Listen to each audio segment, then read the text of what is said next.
Hey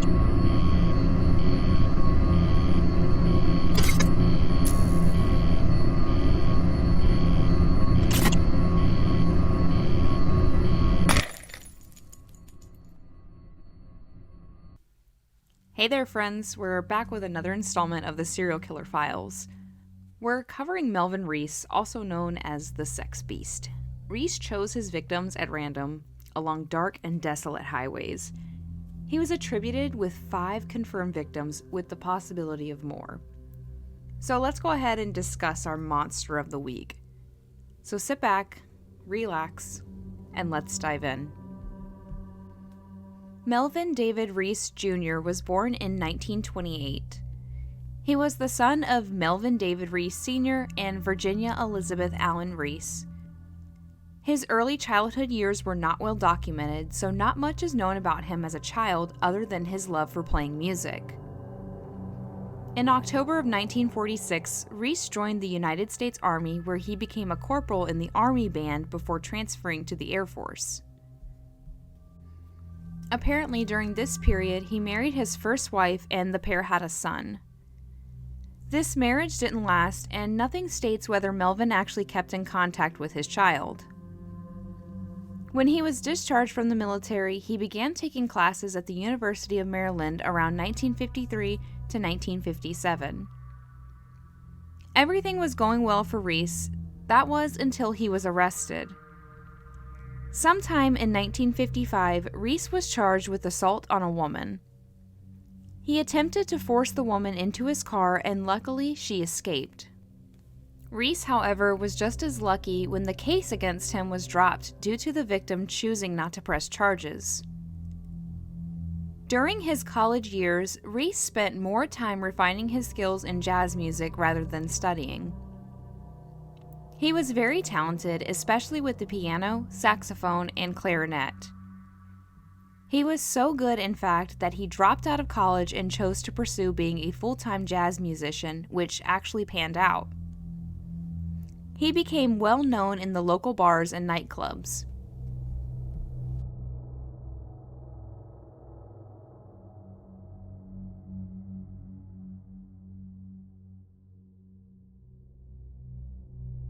Margaret Harold and her boyfriend were traveling near Annapolis, Maryland on a weekend trip, when their car was suddenly forced off the road by an unknown green vehicle.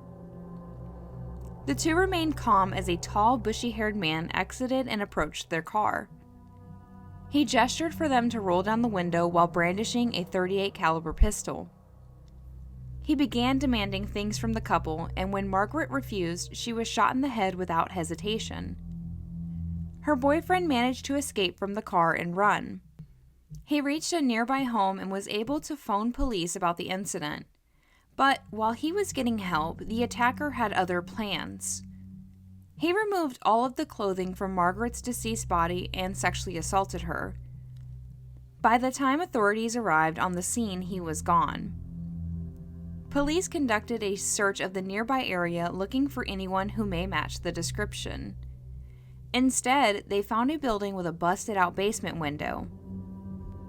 The building was searched and they stumbled upon something quite disturbing. Littering the walls were autopsy photos and pornographic images of females. Amongst this, they discovered a yearbook photo of a woman named Wanda Tipton. This was the only lead they had, so it was pursued. However, Wanda denied knowing any man who fit the profile, and the case went cold.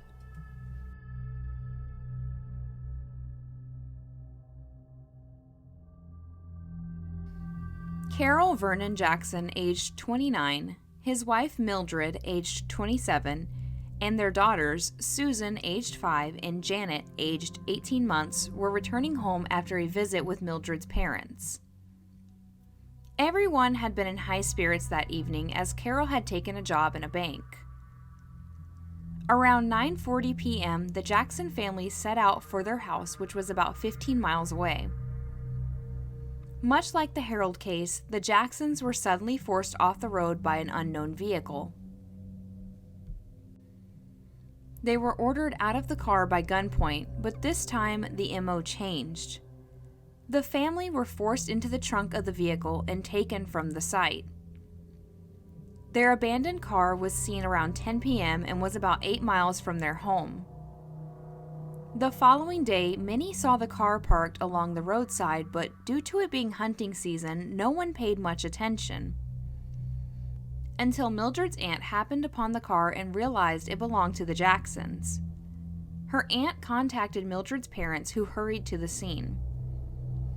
Inside the car, the keys were still in the ignition, Mildred's purse on the dashboard, and there were dolls and baby bottles on the car seats. Something wasn't right, and an investigation was launched. Authorities began by checking the wooded area near where the car was found. At a home not 100 yards away, police found a witness who recalled seeing something strange the night before. Near her home, she saw a flash of lights illuminate her window, followed by the sound of a car screeching to a halt. She claims she then heard whispering voices and noticed the sound of a car door slamming before it finally pulled away. She didn't think anything of this and continued on to bed. Once the abduction of the Jacksons hit the media, another couple came forward. Mr. and Mrs. Waldrop told police that on January 11th around 7:30 p.m. they had been run off the road by a bushy-haired young man driving a green vehicle. However, the couple managed to drive around the vehicle before the occupant could approach them. The perpetrator who attempted to run the Waldrops off the road matched the description of the man who murdered Margaret Harold. And police began to suspect the same man may have abducted the Jacksons. They were sure the Jacksons had become victims of foul play and had little hope of them being alive, since the search continued for a month with no luck. James Beach and John Scott drove to an abandoned sawmill site near Fredericksburg, Virginia. Beach needed some sawdust for his roses, but their truck got stuck in the mud on the way there. In order to get the truck out of the traw the tire made, they gathered some brush to create traction under the wheels. But when Beach was pulling brush from a nearby ditch, he felt something else. Looking down into the ditch was the body of Carol Jackson, who was in an advanced state of decomposition. Carol had been killed by a single shot to the back of his head. Police were called to the scene, and unfortunately, the tragedy didn't stop here. Underneath the body of Carol was his youngest daughter, Janet, who suffocated under the weight of her father's body. Then, on March 21st, about 2 weeks after Carol and Janet were found, two boys out hunting near their home spotted behind a falling down building a tuft of hair protruding from the ground. Within hours, police discovered the bodies of Mildred and Susan Jackson. Both were recovered from a shallow grave. This building was the same building they discovered while investigating the death of Margaret Harold in Maryland. Both Mildred and Susan showed signs of torture and sexual assault pre-mortem. Mildred was strangled with her own stocking, while Susan was bludgeoned.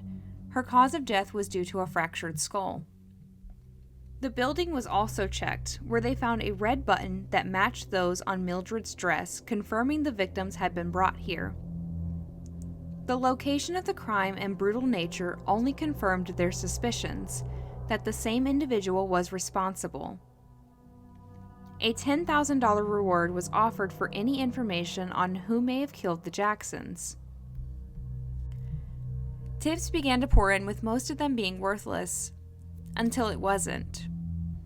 An anonymous letter was received by the Fredericksburg Police Department. The writer claimed that he had a musician friend named Melvin Rees. The author, later identified as Glenn Moser, a drifter with an unsavory character, claimed he and Rees often engaged in philosophical debates, with the most recent pertaining to if murder could ever be acceptable. Under the influence of drugs, Rees told Moser he felt murder was part of the human experience and he wanted to participate. He was quoted stating, quote, "You can't say it's wrong to kill. Only individual standards make it right or wrong," end quote. Moser explained this conversation happened on January 10th, the day before the Jackson abduction. When he heard of the bodies being found, and when they went missing, he knew Rees was responsible. He even confronted Rees, which got him nowhere, so he opted to write the letter. Police followed this lead, going to the last known address of Rees, who unfortunately was well gone by this point. They even checked the jazz clubs he was known to frequent, hoping to drum up witnesses who may know where he'd gone.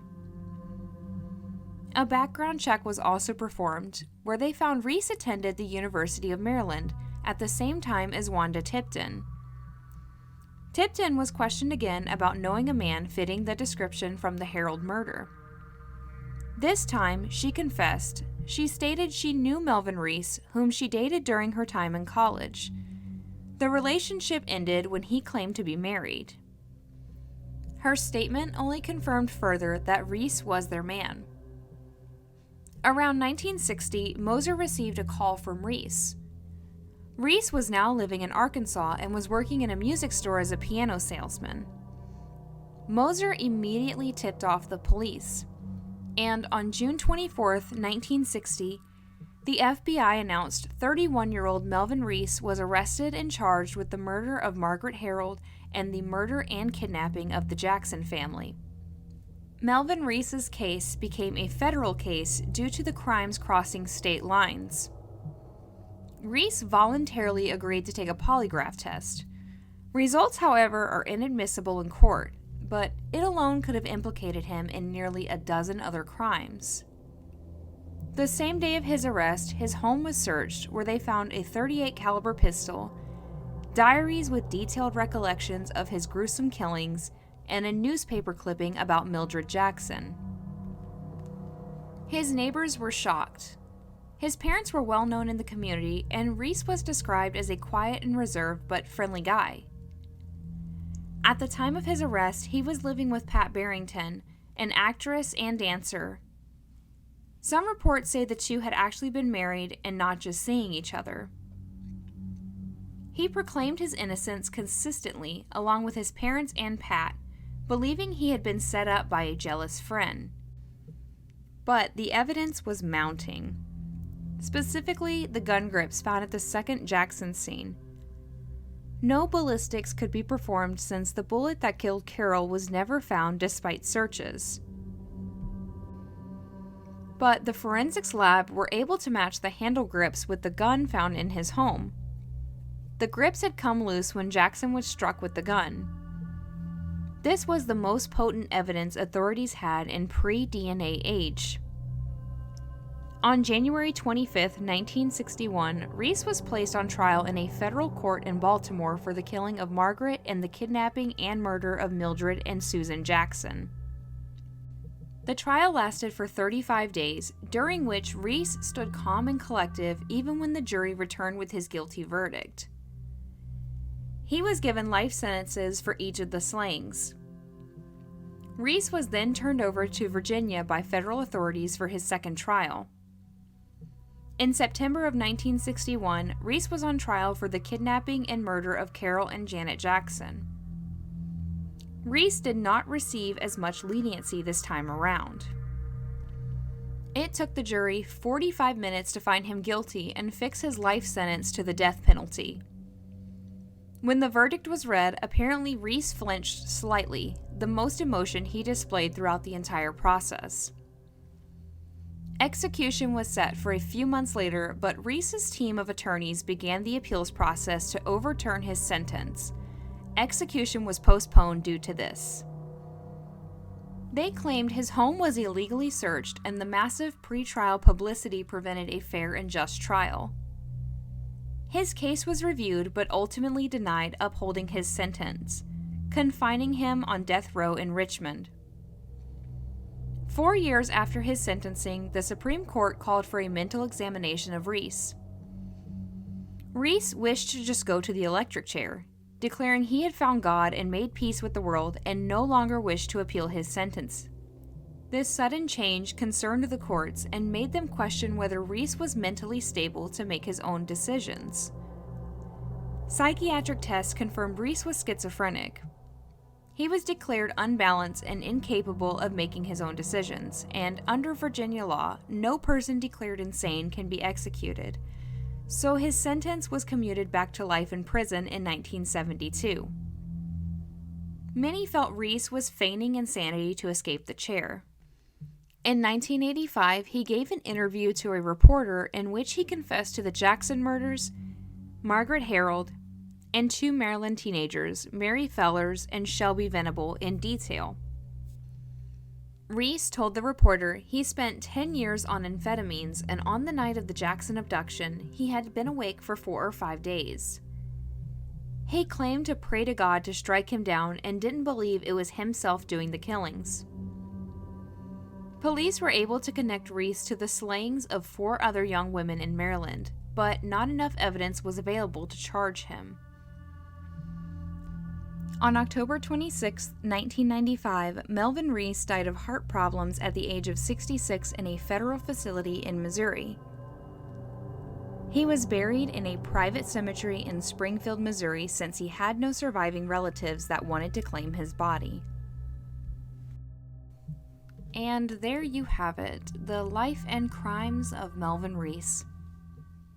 This guy really was a monster, like the rest of the folks we cover on this channel. I did, however, have an interesting time picking this out because I just took all of your suggestions and used this fun little wheel that just chose it for me. I've never done it before, and it definitely made this more fun.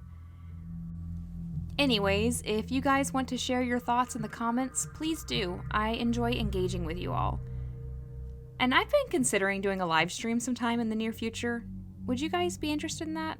I don't really know what I would do, but I guess we could just iron out the details later. Just let me know. Please consider giving the video a thumbs up if you found this interesting, and if you're not subscribed yet, what are you waiting for? We want you here, so join us. Thank you, friends, for joining me this week. I appreciate all of your love and support. You're all the best, and I'll see you in the next one. Bye, guys.